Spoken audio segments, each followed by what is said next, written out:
এখন tap art column আঁকার জন্য আপনাকে টাইপ করতে হবে ট্যাপ আর্ট অ্যাপ্লিকেশন এন্ড কম্পিউটারে গিয়ে ট্যাপ আর্ট টিএপি টাইপ করলে এটা চলে আসবে। এখানে এসে এই যে ট্যাপ আর্ট কলাম 2, ঠিক আছে, এখানে আসতে পারবেন। এটা ট্যাপ আর্ট কলাম, কিন্তু এটা একটু টাইপ অন্যরকম, এই জন্য এটা দেখালাম না। এটা স্বাভাবিক টাইপ ট্যাপ আর্ট কলাম 2। এটাতে ক্লিক করে হচ্ছে যে আপনি পজিশন দেখা দিবেন, ও পজিশন নিয়ে নেবে। দেখেন এখানে অনেকগুলো আছে, বাই ডিফল্ট অনেকগুলো দেখাবে। এটা আমরা হচ্ছে যে 3D তে যদি যাই, এই যে 3D, এখানে আপনাকে মডিফাই করতে হবে। ডাবল ক্লিক করবেন, ডাবল ক্লিক করে দেখেন এই যে এখানে 20 মিটার দেখানো আছে, তো এই জন্য ও 20 মিটার ধরে বসে আছে আর কি। হ্যাঁ, তো এখানে আমি 6 মিটার দিয়ে দিলাম। 6 মিটার দিয়ে এটা যদি ট্যাপ আউট করতে যাই, তাহলে নিচে 500 আছে, তাহলে উপরে আমরা 1000 দিয়ে দিলাম, 1 মিটার দিয়ে দিলাম, তাহলে এটা ট্যাপ আউট তৈরি হবে আর কি। এই যে দেখেন, এই যে তৈরি হয়ে গেছে এখানে।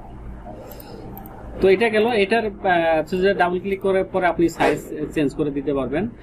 আরেকটা ট্যাপার্ট হচ্ছে যে পিইবির, হ্যাঁ, পিইবি ট্যাপার্ট, এই যে পিইবি ট্যাপার্ট সেকশন, এটা দিয়েও আপনি হচ্ছে যে কলামটা হচ্ছে যে আঁকতে পারেন। আপনি সেকশনে গিয়ে সেকশনটা দেখায় দিবেন, দেখায় দিলে এই পিইবিটা তৈরি হয়ে যাবে। এই যে এই ট্যাপার্টটা তৈরি হয়ে গেছে।